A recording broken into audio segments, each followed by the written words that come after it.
Hello guys, இன்னைக்கு நம்ம பார்க்க போறது பட்டும் அனிமேயோட எபிசோடு 8 தான். வீடியோக்குள்ள போறதுக்கு முன்னாடி எப்பயும் போல மறக்காம ஒரே ஒரு லைக் கீழே போட்டுருங்க. நான் அப்பதான் இதுக்கப்புறம் வர எல்லா எபிசோடும் உங்களை தேடி வரும். சரி வாங்க, நம்ம டைம் மிஸ் பண்ணாம எபிசோடுக்குள்ள போகலாம். எபிக்கோட ஸ்டார்டிங்லயே ஹிமிக்கோட பாஸ்ட் சீனை தான் காட்டுறாங்க. ஹிமிக்கோட ஃப்ரெண்டு வந்து அப்படி சொல்லியிருப்பால, இதனால அவ ரொம்ப கஷ்டப்படுறா. கேம்குள்ள வந்து சைடா உட்காந்து இருக்கும் போதே அங்க சக்கமோட்டோ வந்து சொல்றான், நான் வந்து எப்பயுமே இந்த டைம்ல தான் உன்னை பாக்குறேன். நீ இப்படி உட்காந்து இருக்கனா ஏதோ ஒரு பிரச்சனை வந்து இருக்குன்னு நினைக்கிறேன். ஆனா நீ வந்து என் கூட விளையாடுறதுக்கு வரியா? அட இருங்க, நீங்க வந்து அந்த விஷயத்த கேட்க போறது இல்லையா? இல்ல, சில பல விஷயம் இருக்கு, அதை வந்து தெரிஞ்சுக்காம இருக்கிறதே நல்ல விஷயமா இருக்கும். தான் உந்தம், அதனால நான் புரிஞ்சுக்கிறேன். கேட்டவ ரியல் லைஃப்ல அப்படி அழுவுறா. நெக்ஸ்ட் சீன் அப்படியே பிரசன்ட் கொது அவன் கையில 3 சிப் இருக்கு. வந்து ஸ்டார்டிங்ல இந்த கேமை விளையாடக்கூடாதுன்னு நினைச்சா, இப்போ தெரிஞ்சோ தெரியாமலோ விளையாடுற மாதிரி தான் இருக்கு. இவனை காப்பாத்திக்கிறதுக்கு அவன் வந்து சொல்லிருப்பால, நீ வந்து மத்தவங்களை கொன்னா ஓடிதான் இங்க இருந்து உன்னால தப்பிக்க முடியும். அதெல்லாம் நினைச்சு இவன் ரொம்ப கஷ்டப்படுறான். இதுக்கப்புறம் இன்னொரு 2 பேரை காட்டுறாங்க. அவங்க 2 பேரும் அங்க இருக்கும் போதே அந்த பையன் சொல்றான், நீ வந்து கவலைப்படாத, நான் இருக்கேன், நான் வந்து உன்னை ப்ரொடெக்ட் பண்றேன். அதுக்குள்ளே ஏதோ ஒரு சவுண்ட் கேக்குது. அதே லிசா தான் அங்கேயும் வந்திருக்கு. வந்து திரும்பவும் வர ஆரம்பிச்சுச்சா, இந்த வாட்டி நம்ம கவலைப்பட வேணாம், நம்ம மேல இருக்கும், அவ்வளவு சீக்கிரத்துல அதுங்களால மேல வர முடியாது. ஆனா அதுக்குள்ளேயே அந்த பொண்ணு அப்படியே தள்ளி விட்டுறா. அம்மா, நீ வந்து என்ன பண்ண இருக்க? நீ வந்து சொன்னல இந்த மாதிரி நீ என்ன ப்ரொடெக்ட் பண்றேன்னு, நீ என்ன ப்ரொடெக்ட் பண்ணு, அதாவது எனக்காக நீ சாக மாட்டியா? நான் எப்படி பார்த்தாலும் இந்த ஐலாண்ட்ல இருந்து நம்ம வெளியில போகணும்னா நம்மளுக்கு சிப் வந்து தேவைப்படும். சிப் இல்லாம நம்மளால எதுவுமே பண்ண முடியாது, வெளியில போயே ஆகணும், அதனால நான் இதை பண்ணணும். அப்படியே பாம போட்டு அவனோட கதையை அங்கேயே முடிக்கிறான். எப்படியாச்சும் இந்த ஐலாண்டை விட்டு வெளியில போக போறேன், அதுக்கு நான் என்ன வேணாலும் பண்றதுக்கு தயாரா இருக்கேன். இது எல்லாத்தையுமே அந்த கேம் ஆரம்பிச்சு வச்சிருப்பான்ல, அவன் வந்து பாத்துங்கன்னே சொல்றான். யோசிக்கிறீங்க, இந்த கேமோட பெஸ்ட் பார்ட்டே இதுதான். ஏன்னா மத்தவங்களுக்கு ரொம்ப டேஞ்சரான நிலைமை வரும்போது தான் அவங்களோட உண்மையான சுயரை பத்தியே காட்டுவாங்க. அதே மாதிரி தான் இப்பவும் ஆச்சு. நீங்க பாத்தீங்களே, இதுதான் உண்மையிலேயே பெஸ்டானது. ஆனா இது எல்லாமே இப்போ ஐலாண்ட்ல தானே நடக்குது. சில பேர் வந்து உண்மையான விஷயத்த பார்க்க விரும்பல, ஆனா நம்ம இதை 3Dயா பார்த்துன்னு இருக்கோம். ஆனா சவுண்ட் எல்லாமே ரியல் தான். ஏதோ ஒண்ணு நம்ம இப்படி வாட்ச் பண்றனால ஏதோ நம்மளையே நம்ம காட் மாதிரி ஃபீல் பண்றோம். சீக்கிரமா இந்த ப்ராஜெக்ட முடிக்க பாரு, இன்னமும் கொஞ்சம் டச் அப் கூட. இதுக்கப்புறம் அங்க நைட் ஆயிடுச்சுல, அங்க டைராவை இப்போ வந்து அவங்க பார்க்க முடியாது, காலையில போய் பார்க்கலான்னு அவங்க டிசைட் பண்றாங்க. அதனால இவங்க எல்லாருமே இங்கதான் தங்குற மாதிரி இருக்கு. அங்க சாப்பாடும் இவங்களுக்குன்னு அதிகமா இருக்கு, அது எப்போ காலியாகும்னு இவங்களுக்கு தெரியாது. அதனால கம்மியா அவங்க பிஸ்கெட் ஒண்டி சாப்பிடுறாங்க. இது உள்ள பெருசா எதுவும் இல்ல, நம்ம மேலேயும் ரொம்ப நாத்தடிக்குது. போய் இந்த ஷர்ட்டை தான் மாத்தணும்னு நினைக்கிறேன். அதனால அவன் ஷர்ட்டை மாத்துறதுக்கு போறான். அவளும் அங்க மாத்திக்கிறா. ஆமா, என்ன ஹிமிக்கோ, நீ வந்து மாத்திட்டியா? மாத்திட்டேன். சரி, ஏதோ ஒண்ணு, நீ வந்து இங்க தூங்கு, நான் வந்து பக்கத்துல இருக்க ஒரு ரூம்ல தூங்குறேன். உனக்கு வந்து பசங்களை பிடிக்காதுல? இல்ல அப்படி இல்ல, என்ன தனியா விட்டு போகாத. சரி, அப்படி நீ ஒரு தூரம் கேக்குறேன்னா நம்ம 2 பேரும் ஒன்னா தூங்கலாம். இல்ல, நான் ஒன்னும் அந்த மீனிங்ல சொல்லல, எனக்கும் புரியுது, நானும் அப்படி சொல்லல. அப்புறம் அவங்க ஒரு லைனை போட்டு அங்கேயே அவங்க தூங்க ஆரம்பிக்கிறாங்க. ஹிமிக்கோ, நீ வந்து என்ன காப்பாத்தினதுக்கு ரொம்ப நன்றி. இவ வந்து ஸ்டார்டிங்ல என்ன நம்பல, ஆனா இப்போ நம்ப ஆரம்பிச்சிட்டா. எனக்கு தெரிஞ்சு அவ தூங்கிட்டான்னு நினைக்கிறேன். இல்ல, நான் இன்னமும் தூங்கல, நீ என்ன காப்பாத்தினதுக்கு ரொம்ப நன்றி. நான் உன்கிட்ட கிரேனேட்ஸ் எதுவும் இல்ல, இருந்தாலும் நீ வந்து என்ன காப்பாத்துறதுக்கு வந்த. உன்ன மாதிரி ஒரு பர்சனை நான் இது வரைக்கும் பார்த்ததே இல்ல. நீ வந்து எதுக்காக என்ன காப்பாத்துறதுக்கு வந்த? அதுவா, நீ தான் அந்த கேம்ல மீட் பண்ண ஹிமிக்கோன்னு எனக்கு தெரிய வந்தோனே வந்து ரொம்ப இதுவாயிட்டேன். ஏன்னா எனக்கு ஹிமிக்கோ தான் எல்லாமே. அது நான் வந்து படிப்பை ஃபர்ஸ்ட் டிராப் பண்ணேன், அதுக்கப்புறம் நான் கேமிங்குள்ள இறங்கினேன்.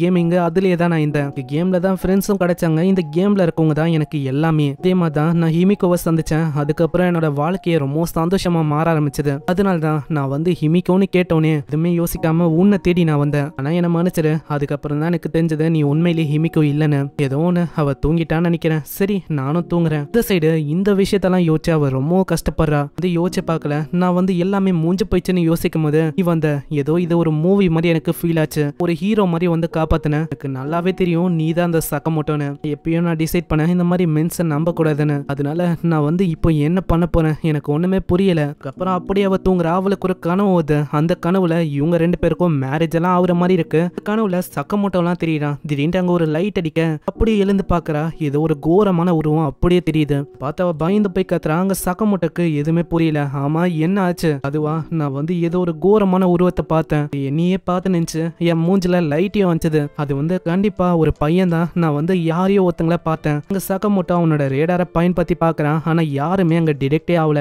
திரும்ப பயன்படுத்தி பார்த்தாலும் அங்க யாருமே காட்டல. அவன் என்ன நகரத்தை நிறுத்திட்டானா? நீ வந்து பார்த்தது என்ன இலூஷனா? இல்ல, நான் வந்து உண்மையிலேயே அவனை பார்த்தேன். அவன் என் மூஞ்சில லைட் எல்லாம் வச்சான். ரொம்ப கோரமா எனக்கு தெரிஞ்சது. என்ன பார்த்தான், அதுக்கப்புறம் ஓடி போயிட்டான். லைட்டெல்லாம் இருந்ததா? அங்க திரும்ப சக்கமோட்டோ அவனோட சோனாரை பயன்படுத்துறான்.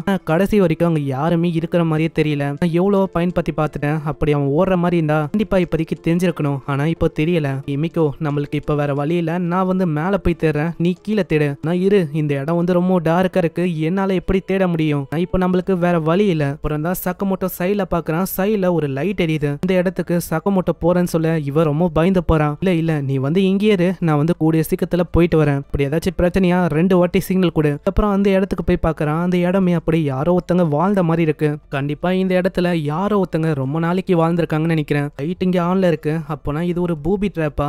தான் கேம்ல எல்லாருமே ட்ராப் வைப்பாங்க. இதுக்குள்ளே யாரோ ஒருத்தங்க தாக்க வராங்க. ஜஸ்ட் மிஸ்ல சக்கமோட்டோ தப்பிக்கிறான். இது திரும்பவும் தாக்கலாம் வருமா? அப்படியே அவன் காலை வச்சு ஒரு ஏத்துறான். அப்புறம் தான் அவனுக்கு புரியுது, ஒன்னும் பையன் இல்ல, அது ஒரு பொண்ணுன்னு. ஒரு கையே இல்ல, அந்த சிப்பு இதனால தான் டிடெக்டே ஆகல. அப்புறம் அவன் ஹிமிகோ மீட் பண்றான். ஹிமிகோ ரொம்ப பயந்து போயிடறான். நீ வந்து திடீர்னு ஏன் என்ன பயமுத்துற? ஏதோ ஒண்ணு, வா என் கூட. அப்புறம் அந்த பொண்ணு எழுந்தா அவ பயங்கரமா நம்ம ஹீரோ பார்த்தோன்னே கத்த ஆரம்பிச்சிடறா. நீ வந்து ஒரு மின்னல, உன்ன மாதிரி ஆளுங்க என் பக்கத்துல இருக்க கூடாது, மரியாதையா போ, வந்து போ. ஏன்னா இவளுக்கு உன்னை பிடிக்கலன்னு நினைக்கிறேன், நான் வந்து பேசுறேன். இவங்க 2 பேருக்கும் என்னதான் ஆச்சு? அதுக்கப்புறம் தான் அந்த லேடியே சொல்றா, ஆமா உங்களுக்கு என்ன வேணும்? என் கிட்ட சிப்பும் இல்ல, இந்த வகையான பாம்ஸும் இல்ல, எதுக்காக நீங்க இங்க வந்திருக்கீங்க? அது ஒண்ணும் இல்ல, இந்த ஐலாண்டை பத்தி தெரிஞ்சுக்கலாம் தான் வந்தோம். எங்களுக்கு இந்த ஐலாண்டை பத்தி அவளைக்கும் எதுவும் தெரியாது. இந்த மாதிரி அவன் இருக்கான் பாத்தீங்களா, அவன் வந்து உங்களை எதுவுமே பண்ண மாட்டான். இப்பதான் அவங்களோட கதையை பத்தியே சொல்றாங்க. இவங்களோட பேரு ஷிக்கியா. இவங்க வந்து ஒரு நர்ஸா 40 வயசு வரைக்கும் ஒர்க் பண்ணாங்களாம். அவங்களுக்கு வந்து ஒரு டாக்டரையும் தெரியும். அந்த டாக்டரை இவங்க ரொம்ப மதிச்சாங்க. இத்தனைக்கும் அந்த டாக்டர் பண்ண ஆபரேஷன் தப்பா போனா கூட இவங்களோட பேரையே மாத்தி விட்டுருக்காங்க. அந்த அளவுக்கு இவங்களுக்கு நெருக்கமான பாண்டு. கடைசியில அந்த டாக்டர் இவங்களை அபடன் பண்ண மாதிரி ஆயிடுச்சு. எல்லாத்துக்குமே காரணம் இந்த ஷிக்கி, இந்த பொம்பளை தான். அப்படி சொன்னோன்னே இந்த பப்ளிக் எல்லாருமே ஏன் மேல அப்படியே துடின்னு துடிச்சாங்க. இதனால அந்த டாக்டர் அவன் ஃப்ரீ ஆயிட்டான். அதுக்கப்புறம் தான் நான் இந்த ஐலாண்டுக்கு வந்தேன். நான் இந்த ஐலாண்டுக்கு வந்தக்கப்புறம் நான் மீட் பண்ணுவேன்னு நான் எதிரே பார்க்கல. நான் திரும்பவும் மீட் பண்ண அவன் திரும்பவும் எனக்கு சோப் போற மாதிரி பேசினான். வந்து கவலைப்படாத, 16 சிப்பை நம்ம அடையவும், நம்ம 2 பேருமே இதுல இருந்து தப்பிச்சு போகலாம். இதுக்காக நானும் ஒத்துக்கினேன். ஏன்னா பழைய விஷயத்தெல்லாம் அவன் மறந்துட்டான் அப்படின்னு தான் நான் யோசிச்சேன். அந்த விஷயம் அப்படி போகுமான்னு கேட்டா அப்படி கிடையாது. அங்க வந்து எல்லாரையுமே கொன்னும் எங்க 2 பேர்கிட்ட 6 சிப்பும் இருந்தது. 7வது சிப்புன்னு வரும்போது அவன் என்னையே தாக்கிட்டான். மன்னிச்சிடு ஷிக்கி, வந்து இப்போ 7வது சிப் வேணும். உன்னை தாண்டி எனக்கு வேற வழி இல்ல, செத்து போறதுக்கு தயாராரு. எவ்வளோ கெஞ்சின, அவனோட பாம் ஆக்டிவேட் பண்ணி என் மேல விட்டான். இது ஒரு ட்ரோன் பாம்னால அவளைக்கும் பவரால என்னோட கை தான் துண்டா போச்சு. பரவாயில்ல, இது அந்த அளவுக்கு ஒர்க் ஆகலனாலும் தேவையா இருக்கிற இந்த சிப்பு இப்போ வந்து என் கிட்ட இருக்கு. நம்ம தான் அவன் தப்பிச்சு போயிட்டான். நான் இங்கேயே மாட்டிக்கினேன். கிட்ட சிப்பு இல்லாதனால என்ன வந்து யாராலையுமே டிடெக்டே பண்ண முடியல. அதாவது ஒரு கோஸ்ட் மாதிரி நான் இங்கேயே வாழ்ந்துன்னு இருக்கேன் கடந்த 1 வருஷமா. இப்போ நான் சொல்றது உனக்கு புரியுதா? நீ வந்து ஒரு உமனா இருக்க, நீ கண்டிப்பா யாரையுமே நம்ப மாட்டேன். அதே விஷயத்த தான் நானும் இப்ப சொல்றேன். அவனை நம்பாத. இல்ல, என்னால அவனை முழுமையா நம்ப முடியும். வந்து ஏன் இப்படி சொல்ற? அவன் நிறைய வாட்டி என்னை காப்பாத்தினா, எனக்கு அவனை நல்லாவே தெரியும். பாஸ்ட்ல அவன் எனக்காக ஏகப்பட்ட விஷயத்தையும் பண்ணிருக்கான். அப்பனா அவன் உனக்கு நேட்டிவ் மாதிரி. ஆனா இந்த ஐலாண்டை பொறுத்த வரைக்கும் யாருமே அப்படிப்பட்டவங்க இல்ல. ஏன்னா எப்போ என்ன மாறும் நம்மளுக்கு தெரியவே தெரியாது. ஜாக்கிரதையாரு, அந்த 6வது சிப்பு அதுதான் நம்மளோட தலைவிதியை மாத்தோம். அப்புறம் அந்த விஷயத்த வந்து வெளியில சொல்றா. வந்து சிப்ஸை கலெக்ட் பண்ணும். அதுக்கப்புறம் ஒரு ஹெலிகாப்டர் வரும். அது வழியா நம்மளால தப்பிச்சு போக முடியும். அப்படியா? அப்பனா நம்ம கிட்ட ஒரு வழி இருக்கு. ஒரு சிப்பை கலெக்ட் பண்ணோன்னே ஒரு ஹெலிகாப்டர் வந்து வரும்ல, அதுல இருக்க ஓனரை நம்ம கொண்டுட்டா போதும், நம்ம எல்லாராலையும் தப்பிக்க முடியும். நான் டயரா இந்த லேடி. இதுக்கப்புறம் அவன் போயிடறானா, அங்க இன்னமும் அவ யோசிக்கிறான். நான் இன்னமும் அந்த 6வது சிப் அப்போ என்ன விஷயம் ஏற்பட்டதோ அதை வந்து நான் இவனுக்கு சொல்லவே இல்லை. நான் சொல்லனா எனக்கு புரியல. நான் வந்து அவனை நம்புறேன், இருந்தாலும் நான் யாருன்னு எனக்கு இன்னமும் தெரியல. இதுக்கப்புறம் அவங்க அப்சர்வேஷன் பாயிண்ட்டுக்கு போலான்னு இருக்காங்க. அவன் கையில ஒரு ஸ்டிக்கும் இருக்கு. இதை வச்சு நீ என்ன பண்ண போற? இந்த லிசார்டுங்களை இதை வச்சு தாக்கலான்னு இருக்கேன். சரி, நீங்க கொஞ்சம் ஜாக்கிரதையா இருக்கணும். மவுண்டன் வழியா போனா அது ஈஸியா இருக்கும். அதே மாதிரி இவளை நீ பத்திரமா பாத்துக்கோ. கண்டிப்பா. இந்த சைடு டயராவை காட்டுறாங்க. டயரா முன்னாடியே ஒரு பர்சனும் இருக்கான். யாருன்னு தெரியுதா? அதே டாக்டர். இன்னமும் தெரியல. இந்த மாதிரி அந்த ஆளுங்க வந்து இதுக்கு இந்த கேமை ரிப்பீட் பண்ணிருக்காங்க.